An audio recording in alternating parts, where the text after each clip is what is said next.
Hey visitors, welcome to the Broken Chairs. In this video, we are going to discuss about the sick rose. তো কবিতাটি শুরু করার আগে আমরা একটু জেনে নেব জাস্ট একটু about the poet, the source of the poem, the background and structure of the poem.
যখনই আমরা কবিতাটার ব্যাকগ্রাউন্ড নিয়ে আলোচনা করছি কবিতাটার সোর্স জেনে নেওয়া আমাদের খুবই প্রয়োজন।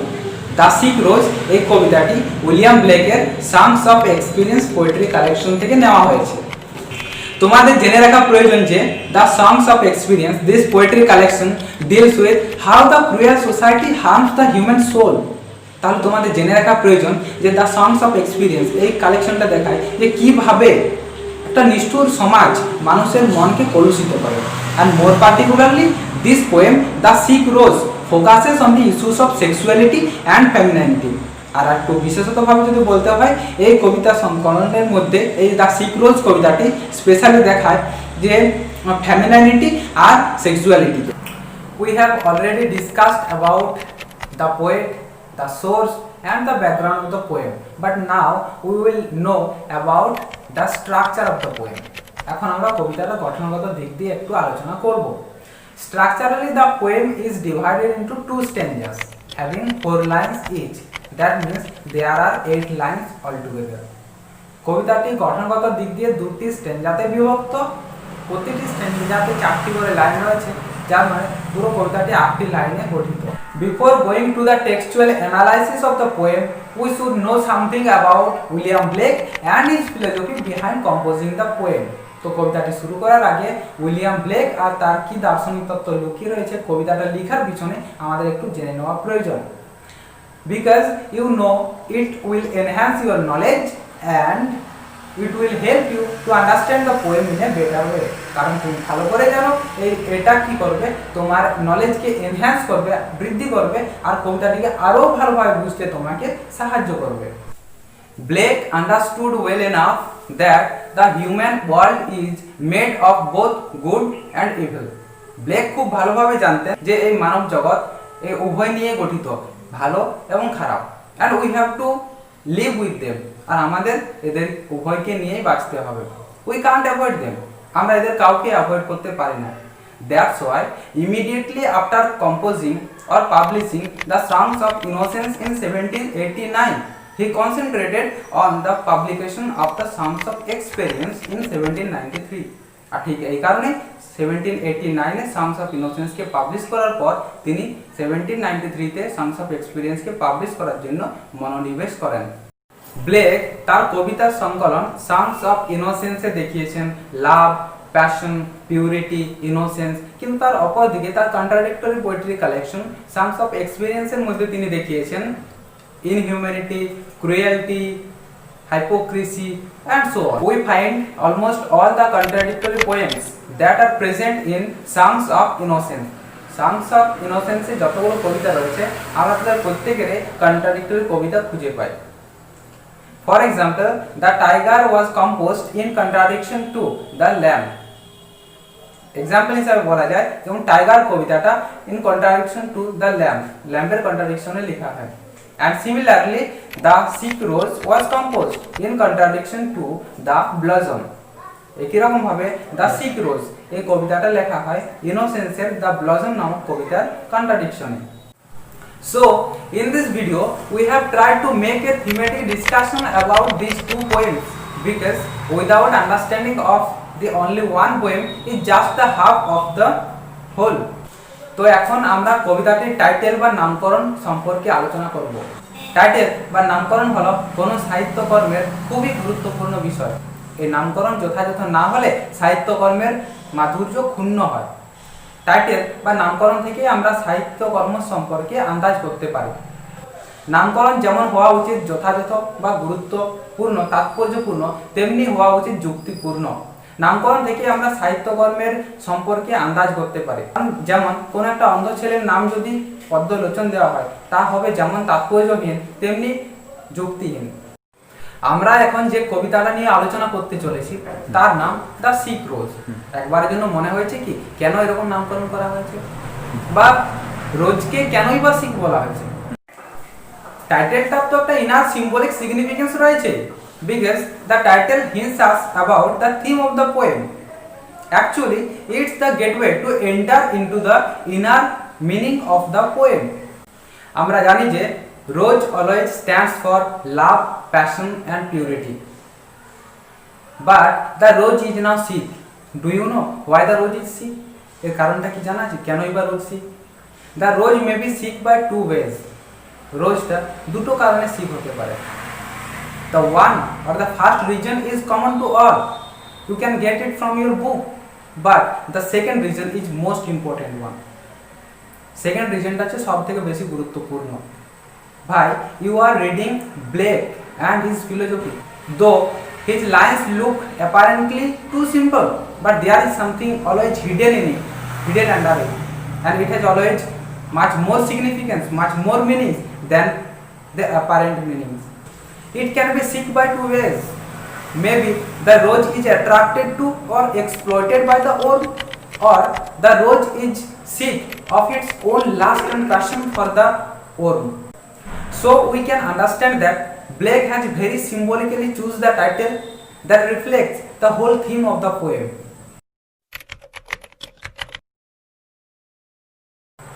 কবিতাটির প্রথম লাইনটি হলো ও রোজ দাও আর সিক। তাহলে কবিতাটি শুরুই হচ্ছে রোজকে অ্যাড্রেস বা সম্বোধন করার মাধ্যমে। কবি এখানে রোজকে সিম্বলিক্যালি ব্যবহার করেছেন। So apart from literal there is an inner symbolic meaning. আমরা সকলেই জানি যে rose always stands for love, passion and deep desire. So it is unnecessary to say, যখন তোমরা কোনো ছেলেকে বা কোনো মেয়েকে প্রপোজ করো তখন অন্য কোনো ফুল নয় বরং গোলাপ দিয়ে তোমার লাভ, প্যাশন অ্যান্ড ডিপ ডিজায়ারকে তার কাছে প্রকাশ করো।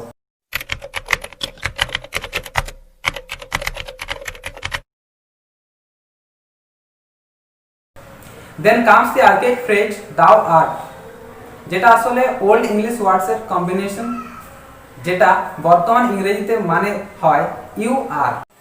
আর এই সিক ওয়ার্ডটি হলো সমগ্র কবিতাটির কিওয়ার্ড। এখন আমরা কবিতাটির পরবর্তী দুটি লাইনকে পড়ব। The invisible worm that flies in the night. So এখানে এসে আমরা বুঝতে পারছি কবি আমাদেরকে হিন্ট দিচ্ছেন যে কেন রোজটা sick. The rose is sick because the invisible worm made her sick. কারণ ওই ইনভিজিবল ওর্মটা তাকে সিক বানিয়েছে। এখানে এই ইনভিজিবল ওর্ম ফ্রেজটির মানে হলো ইনভিজিবল মানে অদৃশ্য, আর ওর্ম মানে পোকা। ইনভিজিবল ওর্ম বলতে অদৃশ্য পোকা। সব ধরনের পোকাই তো আমাদের কাছে দৃশ্যমান হয়, সব ধরনের পোকাই দেখতে পাই, কিন্তু এখানে ওর্মটাকে কবি ইনভিজিবল কেন বলেছেন এটা একটা question. Now come to the third line, you will find out the answer yourself. The invisible worm that flies in the night. এসব পোকারা জেনারেলি রাত্রির অন্ধকারে উড়ে বেড়ায়, আর আমরা তো ভালো করে জানি যে রাত্রির অন্ধকারে সব জিনিস দৃশ্যমান হয় না। বন্ধুরা, এই রাত্রির অন্ধকারই কিন্তু তার অদৃশ্য হওয়ার একমাত্র কারণ নয়, বরং এর মাধ্যমে কবি আরো কিছু অন্তর্নিহিত অর্থকেও বোঝাতে চেয়েছেন। আসলে কবি এখানে ওর্মের ট্রিচারাস, আনফেথফুল, ডিসিটফুল নেচারকে বোঝানোর জন্যই দি ইনভিজিবল ওয়ার্ডটি ব্যবহার করেছেন। অ্যাপারেন্টলি ওর্মকে হার্মলেস মনে হলেও তার সমস্ত নেগেটিভ কোয়ালিটিগুলোকে খুব সহজে দেখতে পাওয়া যায় না। আবার নাইট ওয়ার্ডটিও মানুষের কিছু ইনবর্ন নেগেটিভ কোয়ালিটিকে ইঙ্গিত করে, যেমন hidden desire for Lovelace last. এখন ফোর্থ লাইনকে পড়ার আগে আমরা আরেকবার সেকেন্ড লাইনকে পড়ব। এই দুটো লাইনকে সাজিয়ে ঠিক এইভাবে পড়ব। The invisible worm that flies in the howling storm. এখানে হাউলিং মিন্স রোয়ারিং বা গর্জন করা, আর স্টর্ম ঝড় বা বিধ্বংসী তীব্র গর্জনকারী ঝড়। অর্থাৎ এইসব ওর্মগুলো শুধুমাত্র রাত্রের মধ্যে নয়, বরং তীব্র ঝড়ের মধ্যেও উড়ে বেড়ায়। অ্যাকচুয়ালি হাউলিং স্টর্ম ফ্রেজটি ইন্ডিকেট করে uncontrollable feelings, desires and dark wishes. Fifth আর সিক্সথ লাইনটিকেও ঠিক একই রকম ভাবে আমাদের সাজিয়ে পড়তে হবে, কারণ কোনো সেন্টেন্স ভার্ব দিয়ে জেনারেলি শুরু হয় না। সেন্টেন্সের একটা প্যাটার্ন হয় সাবজেক্ট ভার্ব অবজেক্ট ওয়াইজ, কিন্তু এখানে হ্যাজ দিয়ে যেহেতু সেন্টেন্সটা শুরু হচ্ছে, তাই এটাকে ঠিক আমরা এইভাবে পড়বো।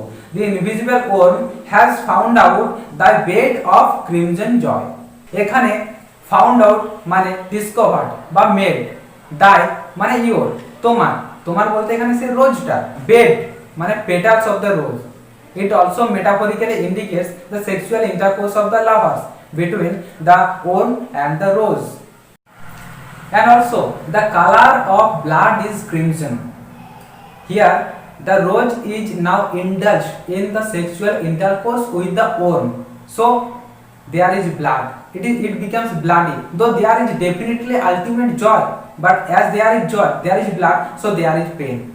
So the enjoyment or joy becomes bloody or crimson. এখানে বেড অফ ক্রিমজন জয় বলতে বোঝানো হয়েছে তার গাঢ় লাল রঙের পাপড়িগুলোকে, যেগুলো আবার তুলে ধরে তার পিওর ফিলিংস গুলোকে, যেমন প্যাশন, পিউরিটি, লাভ, ভাইটালিটি। অপরদিকে এটা দেখায় both the lovers, both of the worm and the flower are overjoyed with the sexual intercourse as they are on the bed. And finally we should read the last two lines together. অবশেষে লাস্টের দুটো লাইনকে আমাদের একসাথে পড়তে হবে। And his dark secret love does thy life destroy. এখানে his বলতে বলা হচ্ছে the worms, সে ওর্মটা, আর ডার্ক বলতে বলা হচ্ছে the dark desires that are latent within the heart of a human being. কোন একটা মানুষের মনের মধ্যে যে ডার্ক ডিজায়ারগুলো লুকিয়ে থাকে সেগুলোকে। সিক্রেট লাভ বলতে বলা হচ্ছে কনফিডেন্সিয়াল লাভ বা গোপন প্রেম, আর রুইন বলতে বলা হচ্ছে ডেস্ট্রয় বা স্পয়েল, নষ্ট করে দেওয়া।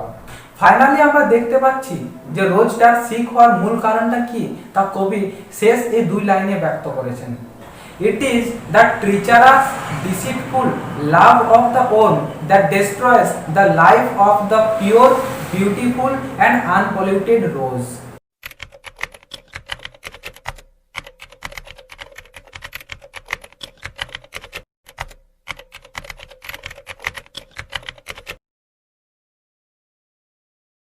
In conclusion, I want to put some critical observation on the poem. Thematically, we can divide the poem into three layers. Firstly, literal or apparent meaning. Secondly, metaphorical or symbolic meaning. And lastly, the meaning that comes after deep studies of Blake's philosophy. Firstly, it narrates the story between the rose and the worm, of which we have already discussed. Secondly, metaphorically or symbolically, it represents the story of a girl being exploited by her treacherous lover. And finally, deep studies of Blake's philosophy brings to the conclusion that both the innocence and the experience, the good and the evil, are both the parts of a same human being. Here, at the one side, the rose is pure, innocent and unpolluted. But at the other side, she also has the intense desire to have sex with the worm. The very word invisible indicates that the poet tries to say something more than the surface meaning. There is no doubt that both the rose and the worm are visible to all.